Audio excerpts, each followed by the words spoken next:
नमस्कार शेतकरी बंधू भगिनींनो, तुम्ही पाहत आहात ग्रेट महाराष्ट्र चॅनल। तुम्ही चॅनलवर नवीन असाल तर लगेच सबस्क्राइब करा आणि घंटीच्या चिन्हाचे बटन दाबा, म्हणजे आमचे नवे व्हिडिओ तुमच्यापर्यंत लगेच पोहोचतील। थेंबे थेंबे तळे साचे असं म्हणतात। उद्योग व्यवसायात तर या उक्तीची प्रचिती नेहमीच येते। त्यातही व्यवसायात शेती किंवा शेतीपूरक असेल तर त्यामध्ये पहिलं पाऊल ते मोठी झेप। या प्रवासात कष्ट आणि संयमानेच काम करावं लागतं। व्यवसाय वडिलोपार्जित असो किंवा स्वबळावर उभारलेला, पारंपरिक असो किंवा आधुनिक, त्यासाठी वाहून घ्यावं लागतं तेव्हा छोट्याशा रोपाचं डेरेदार वृक्ष होतो। महाराष्ट्रातील अहमदनगर जिल्ह्यातील श्रीगोंदा तालुक्यातील देव दैठण या छोट्याशा गावातील पवन सागर डेअरी फार्म, या फार्मचा आजचा डोलारा पाहिला तर त्याचा पायाही असाच कष्ट आणि जिद्दीने भक्कम झाला आहे। तो पवन अलभर आणि सागर अलभर या भावांच्या साथीने। खरं तर दुग्ध व्यवसायाकडे जोडधंदा म्हणून पाहिले जाते, मात्र अलभर भावंडांनी 2 गायींपासून सुरू केलेल्या दुग्ध व्यवसायाला मुख्य व्यवसायाचे रूप दिले आहे। नव्या जुन्याची सांगड घालत दुधाचा व्यवसाय कसा करायचा आणि आर्थिक प्रगतीची कास कशी धरायची याचा अनुभव अलभर बंधू आपल्या कृतीतून देत आहेत। दुग्ध व्यवसायातील यशस्वी अनुभव सांगणारे अनेक व्हिडिओज ग्रेट महाराष्ट्र चॅनलने याआधी बनवले आहेत, ते तुम्ही आमच्या चॅनलवर पाहू शकतात। वडिलोपार्जित व्यवसाय करणारे अनेक जण आपण आजूबाजूला पाहतो, पण त्या व्यवसायातील नव्या संधी शोधून बदलत्या काळाची पावले ओळखून परंपरागत व्यवसायाचे आकाश खुले करण्याचे स्वप्न पाहिले ते सागर आणि पवन यांनी। पवन आणि सागर यांचे आजोबा, वडील आणि काका हे जनावरांच्या खरेदी विक्रीचा व्यापार करायचे, पण त्यांचा हा व्यवसाय काही खूप मोठा किंवा आर्थिक उलाढाल करणारा नव्हता, पण जोडीला शेतीही होती। साहजिकच दुभतं जनावर पारखण्याची नजर सागर आणि पवन यांना मिळाली, ती याच कौटुंबिक व्यवसायामुळे। जर चांगल्या गाई म्हशी असतील तर दुधाच्या व्यवसायाला मरण नाही, हा मंत्र जपून सागर आणि पवन यांनी हा व्यवसाय करायचं ठरवलं। पण पवन आणि सागर यांनी हाच समज खोडून काढत दुग्धोत्पादन हाच मुख्य व्यवसाय बनू शकतो हे प्रभावीपणे दाखवून दिले। अर्थातच कोणताही व्यवसाय म्हटलं की चढ उतार येणारच। दिवसातील 6 तास या व्यवसायाला एकाग्रतेने देत महिन्याला 70,000 रुपये कमाई होते। मिल्किंग मशीनमुळे त्यांच्या वेळेचे व्यवस्थापन चांगले होते। आज अलभरांच्या गोठ्यात 30 जनावरांपैकी 18 गायी, 5 म्हशी व इतर जनावरे आहेत। जर्सी गायी आणि मुरा व सुरती जातीच्या म्हशींमुळे गोठ्यातील दुधाला तोटा नाही। फक्त त्यासाठी सागर आणि पवन यांचा दिवस सुरू होतो तो पहाटे 5 वाजल्यापासून। पवन आणि सागर पहाटे 5 वाजता उठून जनावरांना चारा पाणी आंबवून देतात। सकाळी आणि संध्याकाळी धार काढण्याचे नियोजन केले जाते। अर्थातच यामध्ये पवन आणि सागर दोघांच्या पत्नी व आई यांची मदत मोलाची आहे। एकत्र कुटुंब असल्याने कामाची विभागणी होते। घर कामचे व्यवस्थापन करून अलभर त्यांच्या कुटुंबातील महिलांनीही घरच्या दुग्ध व्यवसायाची जबाबदारी घेतली आहे। सध्या त्यांच्याकडे 9 दुभत्या गायी आहेत। योग्य व्यवस्थानाने दररोज त्यांच्या गोठ्यातून 150 लिटर दूध डेअरी फार्म मध्ये जातं। 10 एकर शेतीतूनच जनावरांचा चारा आणला जातो आणि आधुनिकतेची कास धरत डेअरी ही सुरू केली आहे। सायबर डायनामिक तंत्राने स्वतःच्याच डेअरीत दूध संकलित होतं। गाभण गाई आणि दुभत्या गाई म्हशी यांच्यासाठी वेगवेगळा खुराक बनवून दुधाच्या पौष्टिकतेला महत्त्व देण्यावर या दोघांचाही भर आहे। सर्वात महत्त्वाचे म्हणजे 2016 साली सागर आणि पवन यांनी मुक्तसंचार गोठा पद्धतीचे गोठ्याची रचना केली। त्यामुळे गोठ्यातले जनावर मोकळेपणाने वावरू लागले। याचा चांगला परिणाम जनावरांच्या मानसिकतेवर झाला आणि गायी म्हशींचे आयुष्य वाढले। सागर आणि पवन यांनी याच विचारातून दुग्ध व्यवसाय फुलवला आहे। चांगली जनावरं, योग्य संगोपन, नेटके चारा व्यवस्थापन या त्रिसूत्रीच्या जोरावर अलभर बंधूंनी यशस्वी प्रवास केला आहे। संयम, कष्ट, सातत्य, नवे प्रयोग, अभ्यास आणि जमा खर्चाचा ताळमेळ साधत सागर व पवन अलभर यांनी दुग्ध व्यवसायातून केलेला हा यशस्वी प्रवास त्यांच्याकडूनच जाणून घेऊया।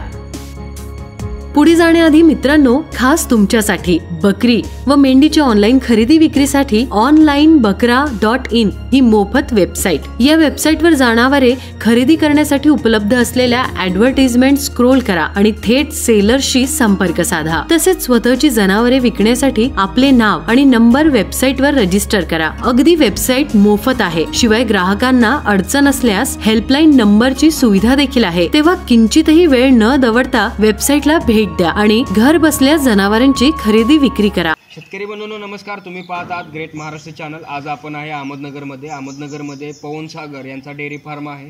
तो डेअरी फार्म 30 जनावरांचा आहे। आपण त्यांची मुलाखत पाहणार आहोत। त्या भावंडांची 2 भावंडांची यशोगाथा कशी आहे, त्यांनी कसं यशस्वी केलं ते आपण त्यांच्या तोंडून जाणून घेऊया। तर सर नमस्कार। नमस्कार। तुमचं सर्वप्रथम आपल्या ग्रेट महाराष्ट्र चॅनलवर स्वागत। तुमचं नाव पत्ता एकदा सांगायला। मी पवन अलभर, सागर अलभर, मुक्काम पोस्ट देवदैठण, तालुका श्रीगोंदा, जिल्हा अहमदनगर। आता किती जनावरांचा फार्म आहे आपला? सगळी मिळून आपल्याकडं 30 जनावरं आहेत। लहान मोठी मिळून. तर त्यापैकी एक 17-18 गायी आहेत, म्हशी आहेत 5-6, कालवडी आहेत आणि एक वळू आहे आपल्याकडं. बरं, ज्या गायी आहेत त्या कोणत्या जातीच्या आहेत? गायी जर्सी आहेत, एच-एफ आहेत, 2 जातीच्या गायी आहेत आपल्याकडं. बरं, आणि म्हशी आहेत त्या कोणत्या जातीच्या आहेत? म्हशी ह्या मुर्रा जातीच्या आहेत आणि एक सुरती मसाला. हा व्यवसाय कधीपासून करताय तुम्ही? हा व्यवसाय तसं म्हटलं तर हा वडिलोपार्जित व्यवसाय आहे. पण ह्याला जे प्रारूप आलेलं आहे, हे जे आपण मुक्त संचार गोठा वगैरे म्हणतो, हे एक 2016 पासून आहे. तसं आमच्या आजोबा जनावरांचे व्यापारी होते आणि चुलते वगैरे सगळे जनावरांचा व्यापार करायचे. पण त्याचं स्केलिंग जे आहे ते छोट्या प्रमाणात होतं. आता हे आपण थोडंसं मोठ्या प्रमाणात आपण हे सगळे असं प्रारूप 2016 पासून. बरं, म्हणजे तुम्ही आधुनिक पद्धतीचा अवलंब करून हा व्यवसाय आता सुरू करताय, म्हणजे वाढवलाय तुम्ही. बरं, आता ज्या गायी आहेत तुमच्या त्या किती लिटर दूध पासून आहेत आणि किती लिटर दूध आहे आता सध्या त्यांचं? गायी आपल्याकडं साधारणतः 25 लिटरच्या आसपास, 24-25 लिटरच्या आसपास दूध देतात. 30 लिटरपर्यंत पण दूध देणाऱ्या गायी आहेत काही. आणि साधारणतः आपल्याकडं आता 8 ते 9 गायी दुधावरती आहेत. 8 ते 9 गायी ह्या भाकड आहेत. तर त्या 8 ते 9 गायींचं दूध आपलं एक साधारणतः 150 लिटरच्या आसपास दूध भरतं. म्हणजे तसं ॲव्हरेज सरासरी काढलं तर 17-18 लिटर ॲव्हरेज दूध त्या गायांचं आपल्याला निघतं. कामाचं स्वरूप आणि नियोजन काय, टायमिंग वगैरे कसं असतं ते? कामाचं स्वरूप जर म्हणाला आपण तर तसं असं काही म्हणजे सांगायचं म्हटलं तर असं स्पेसिफिक लोकांना सांगण्यासाठी आहे. पण हे कसं थोडंसं हॅबिटमध्ये आलेलं आहे आमच्या. म्हणजे सकाळी उठलं की आपला गोठा, संध्याकाळी आलं की आपल्या गोठ्यात. आणि मग तसं जर सांगायचं म्हटलं तर सकाळी आम्ही 5:30-6च्या आसपास उठतो. दोघेही भाऊ, आमच्या दोघांच्याही बायका आणि आईची पण ह्याच्यात मदत होते. आणि सकाळी उठलं की ह्या मोकळ्या गाई बांधायच्या. बांधल्यानंतर त्यांना आंबवण द्यायचं, नंतर कुट्टी वगैरे टाकायची, नंतर दुधाला बसायचं. साधारणतः 2 तासाच्या आसपास सगळं कारभार आवरून जातो. तुम्हाला कुटुंबाची पण साथ आहे? हो.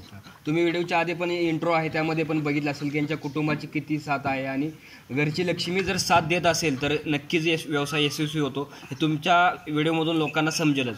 तर सगळ्यात महत्त्वाचा तुम्हाला असा प्रश्न आहे की ह्या व्यवसायाकडे तुम्ही वळला त्यावेळेस काय अडचणी आल्या होत्या? व्यवसायात वळालो त्यावेळेस तर असं होतं की ह्याच्याकडे कोणी व्यवसाय म्हणून बघत नव्हतं मुळात. म्हणजे दूध धंदा हा जोडधंदा आहे, तो असा एक प्रॉपर व्यवसाय नाही आहे. त्याचं कन्व्हर्जन आपण एका व्यवसायात करू शकलो याचा आम्हाला कधी पण अभिमान आहे. कारण काय होतं की कुणी म्हटलं की 2 गाया सांभाळतो, 3 गाया सांभाळतो, ते एक व्यवसाय म्हणू शकत नाही आपण त्याला, तो जोडधंदा असतो. पण आपण जो करतो हा एक व्यवसाय. आणि ह्याच्यातून काय होतं की एक पर्टिक्युलर लिमिटेशन येतात माणसाला, माणूस त्याच्यावरती फोकस होऊन काम करतो.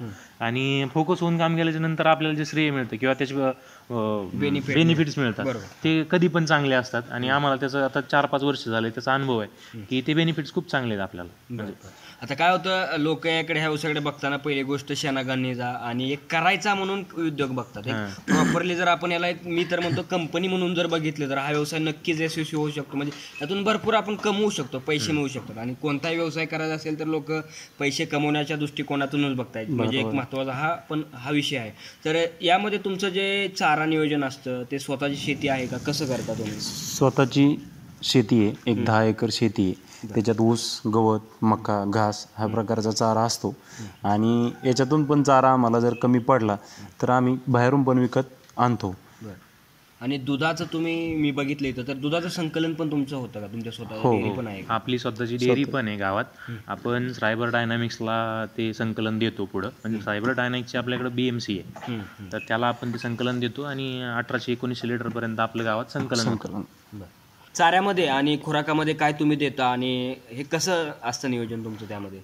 चाऱ्यामध्ये ऊस, गवत, मका, कडवळ याची कुटी करतो. पूर्ण चारा एकत्रित करून मग गायांना चारतो. आणि खुराकामध्ये भुसा, शेंगदाणा पेंड, सरकी, कांडी हे प्रकारमध्ये देतो. गाभणी गायांना गाभण गायांची कांडी आणि भुसा आणि सरकी त्यांना देतो. ज्या दुधावाल्या गाय आहेत त्यांना भुसा आणि कांडी. दुधारू जनावरांचा खुराक हा वेगळ्या प्रमाणात असतो.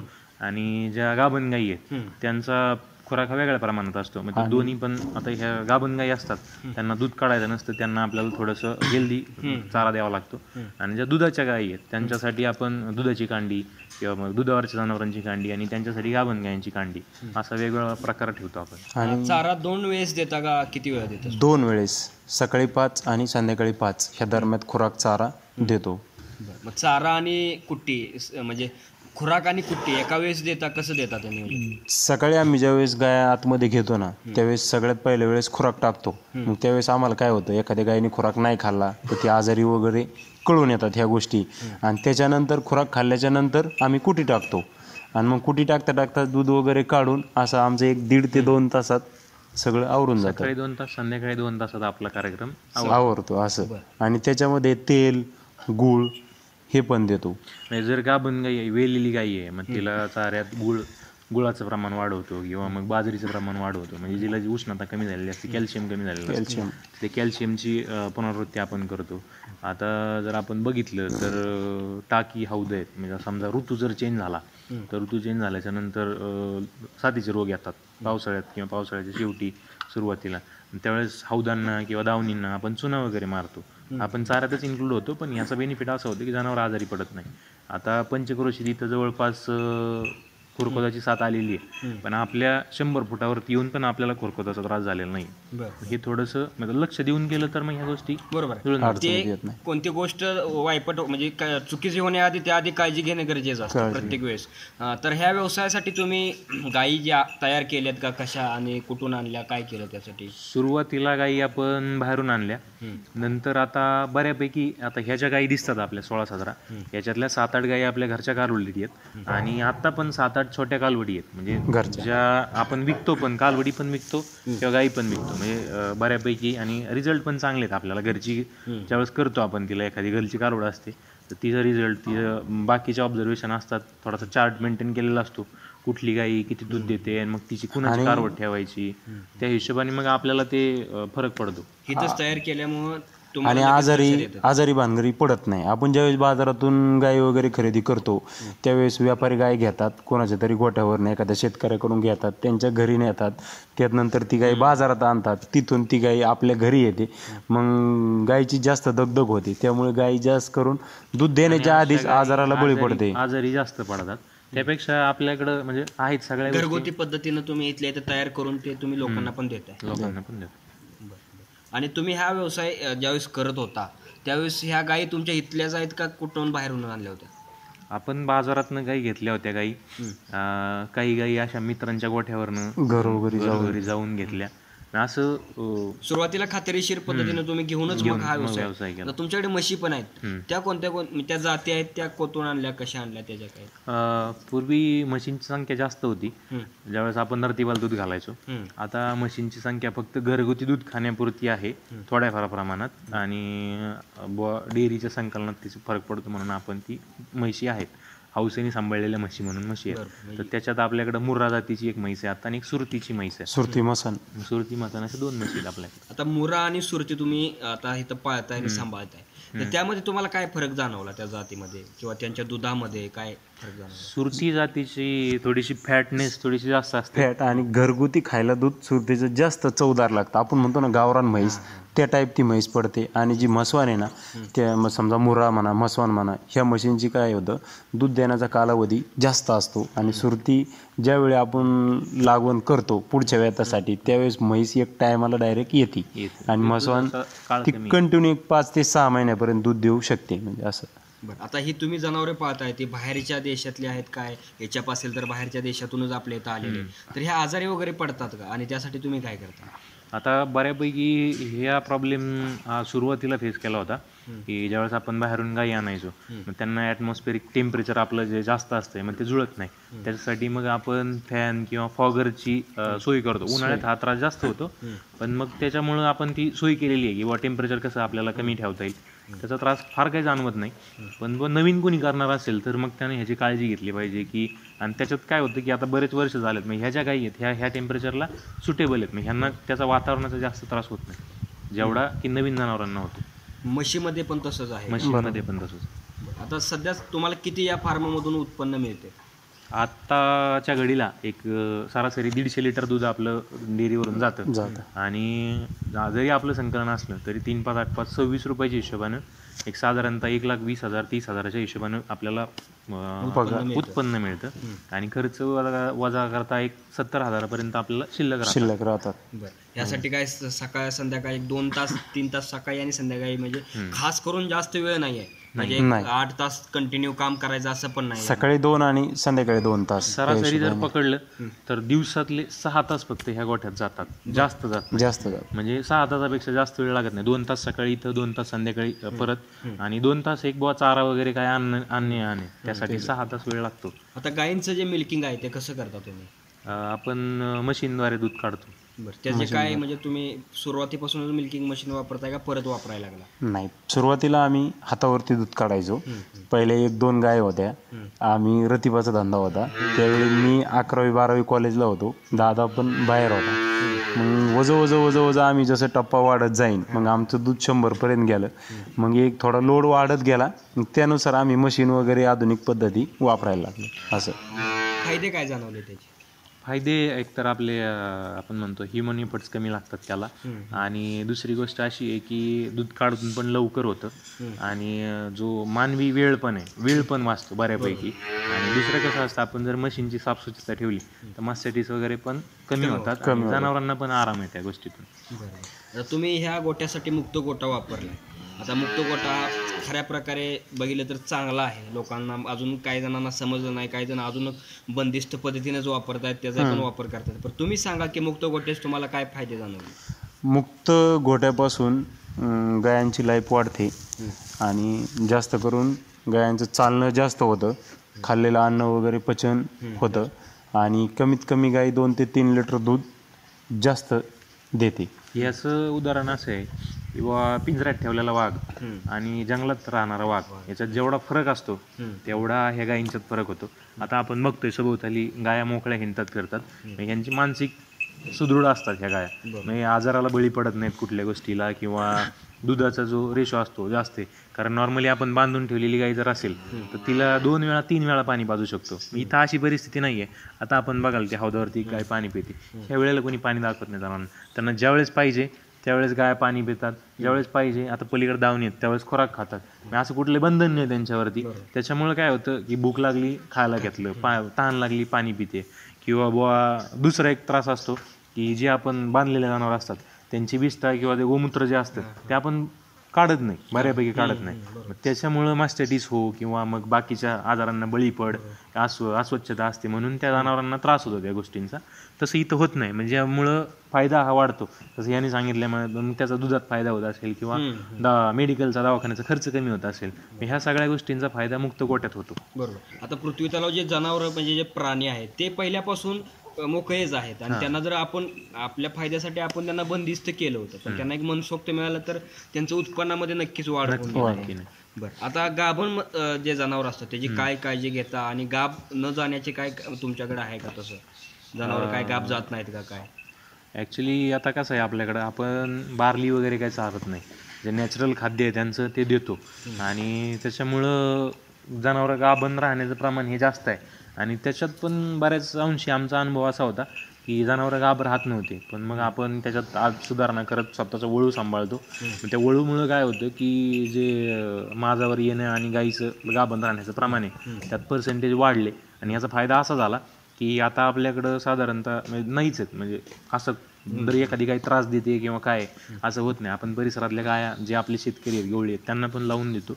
असं काही नाही. पण ह्याचा फायदा असा असतो की जनावर पटकन गाभण राहतं आणि यील्ड जे आहे ते लवकर नॅचरली होऊन जातं. नॅचरली होऊन जातं. तर दूध वाढीसाठी तुम्ही काय करताय का? गायींचं दूध म्हशींचं दूध वाढीसाठी काय करताय का? दूध वाढीसाठी सगळ्यात महत्त्वाची गोष्ट म्हणजे चांगल्या जातीची जनावरं सांभाळणं, त्यांचं चांगलं संगोपन करणं. म्हणजे बरेच जण भेटतात की 2 लिटर 3 लिटर दूध अमुक औषध पारलं की वाढून मिळतं.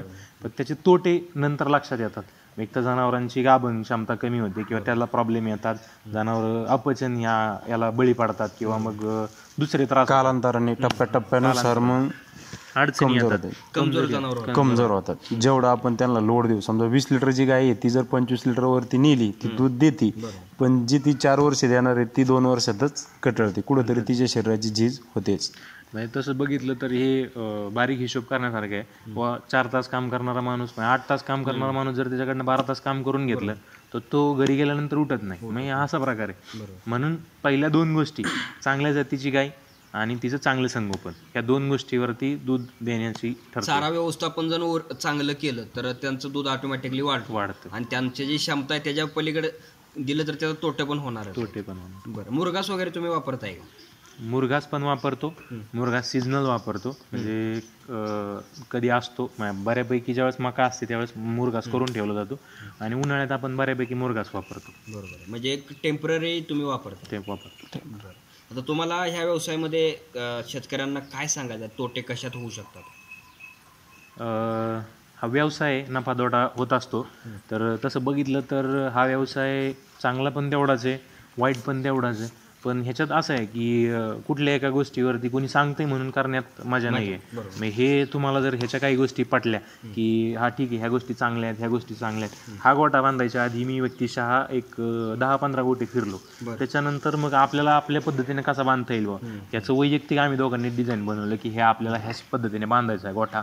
मग हा जे दिसतंय हे काही एकदा बांधलेलं नाही आहे. सुरुवातीला हे बांधलं, नंतर मग असं जाणवलं की गाभण गाईंना वेगळा गोठा पाहिजे, त्यांना नंतर वेगळा गोठा बांधला. मग अशा टप्प्याटप्प्यानं आपण ते वाढत गेलो. मग हे सांगण्याचा उद्देश काय की याला नियोजन पाहिजे. आणि नियोजन जर म्हणाल तर बुवा आता खुरकोदा संबंधी लोकांकडं परिस्थिती अशी आहे, पण आपल्याकडं खुरकोदा आलेलं नाही. मग आपण काय डॉक्टरांकडून इंजेक्शन वगैरे पण मारून घेतलेलं नाही, पण फक्त बुवा चुना, मग त्याच्यातनं कॅल्शियम भेटतं गायांना, ते स्वच्छ पाणी पण भेटतं. दुसऱ्या 2 गोष्टी आहेत. तुरटीचा जर वापर केला तर स्वच्छ पाण्यामुळे बरेचसे आजार आपले कमी होतात. आता जर बघितलं तर बरेच जण म्हणतात की जर्सी गाई आहे ती पातळच हाकते. तुम्ही बघाल इथं एक पण पातळ होऊ नये, इथं घट्टच पडत. मग अशा गोष्टी आहेत. परत बुवा चाऱ्याचं नियोजन असतं. चाऱ्याच्या नियोजनाने आणि मेडिकल ट्रीटमेंटने आपण बऱ्यापैकी हा गोठा व्यवसाय नफ्यात आणू शकतो. जे खर्च आहेत बा आपले, ते खर्च कमी कसे करता येतील त्या हिशोबानं जर अभ्यास केला तर हा धंदा निश्चित नफ्यात येतो. आधुनिक पद्धतीचा अवलंब करणं म्हणजे ह्या व्यवसायासाठी योग्य ठरत आहे. योग्य ठरतं. बरोबर, पारंपरिकपेक्षा आधुनिक पद्धतीने करावा हा तुमचा म्हणजे सल्ला आहे शेतकऱ्यांना. 100%. बरं, आता नवीन तरुण काय करतात की ह्या व्यवसायाकडे 4 पैसे मिळतात म्हणून पण बघतात काय लोक. तर तुमचं काय मत आहे, या व्यवसायामध्ये पैसे मिळतील का, किंवा त्यांचे एक बिझनेस होऊ शकेल का?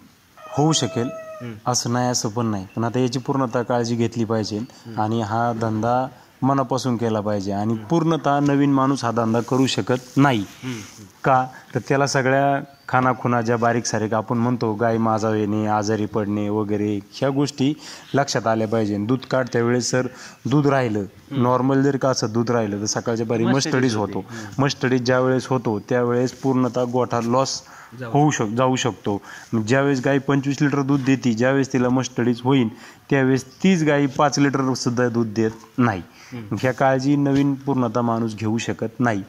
टप्प्याटप्प्याने जर त्यांनी व्यवसाय केला तर त्यांना निश्चित यश येईल. आणि जसं झेपते तसं हळूहळू करा. आपल्याकडे सुरुवातीलाच जरी पण पार्श्वभूमी होती तरी इथं यायच्या आधी आपण 2 गाया, 2 गायांच्या 4 गाया, 4 गायांच्या 6 गाया, नंतर 10 म्हणजे वाढवत आपण सगळ्यात नवीन आपला धंदा कारोडी घ्यायच्या, व्यायला झाल्या का विकून टाकायच्या. वजवज एक म्हैस, मग तिचं दूध उरतंय, मग रतिवाला न्यायचं, पैसे आपल्याला प्रॉफिट मिळतं, मग 2 घेतल्या, मग 3, त्याच्यानंतर मग वजवज गायांचं पण दूध चालू केलं.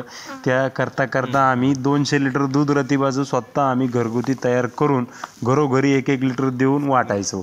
मग त्याच्यानंतर वजवज बाबा आता हा धंदा आपण लय दिवस करू शकत नाही, कुठंतरी आपण थांबलं पाहिजे, ह्या तत्वातून आपण डेअरी वगैरे चालू केली.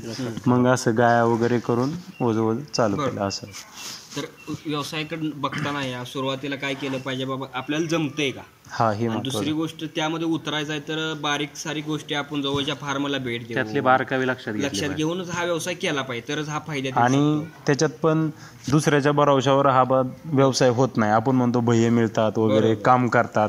हे लोक कसे आहेत, थोड्या दिवसासाठी सगळे करतात, नवीन गोटा मोठा होऊस तर. नंतर काय होतं, मालकाचं दुर्लक्ष होतं. काही काळानंतर 1 वर्ष 2 वर्षानंतर दुधाचं प्रमाण कमी होतं गायांचं, काही गाया लागत नाहीत.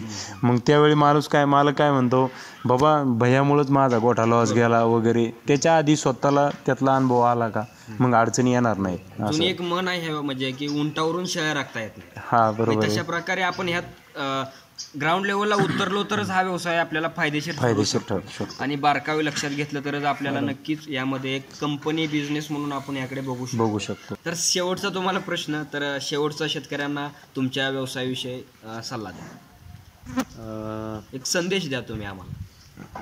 संदेश द्यायला आम्ही काही एवढे फार मोठे नाही आहेत, पण बुवा एक लहानसा प्रयत्न आम्ही दोघं भावंड मिळून आणि आमचं कुटुंब मिळून करतोय. पण तसं जर बघितलं तर हा व्यवसाय, कुठलाही व्यवसाय करायचा असेल तर त्याला संयम लागतो आणि संयमाशिवाय परत त्याला कष्टाची जोड लागते. कष्टाबरोबर जिद्द चिकाटी पाहिजे आपल्याकडे की आपण हे करू शकतो, आपण हे करायचं आहे. आपल्याला एक ध्येय ठेवून आपण ह्या गोष्टी केल्या तर ह्या गोष्टी होतात. मग त्यासाठी जर तसं बघितलं तर आपल्याकडे सुरुवातीला 2 गायी होत्या, 2 गायींच्या 10 झाल्या. 10चं दूध आम्ही रतिबाला घालायचो. मग रतिबाचं दुधाचं नंतर मग हळूहळू टप्पा वाढत गेला, 200-300 लिटरपर्यंत पण दूध घातली आपण. आता मग त्याच्यानंतर मग आपण एक टप्पा हळूहळू ओलांडत गेलो. त्याच्यासाठी संयम पाहिजे होता की इथपर्यंत येण्यासाठी.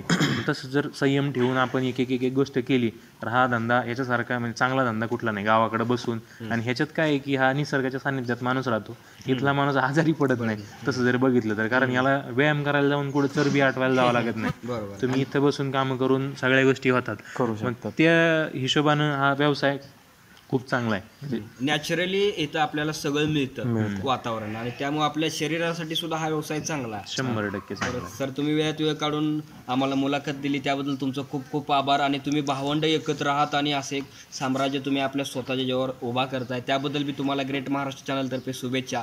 तुम्ही असंच पुढे नेत राहा आणि शेतकऱ्यांना पण तुमच्यामार्फत काही माहिती मिळावी आणि शेतकऱ्यांना पण तुम्ही सल्ला योग्य वेळ द्यावं, ही आमच्या टीमतर्फे तुम्हाला विनंती. धन्यवाद. थँक्यू. थँक्यू. थँक्यू.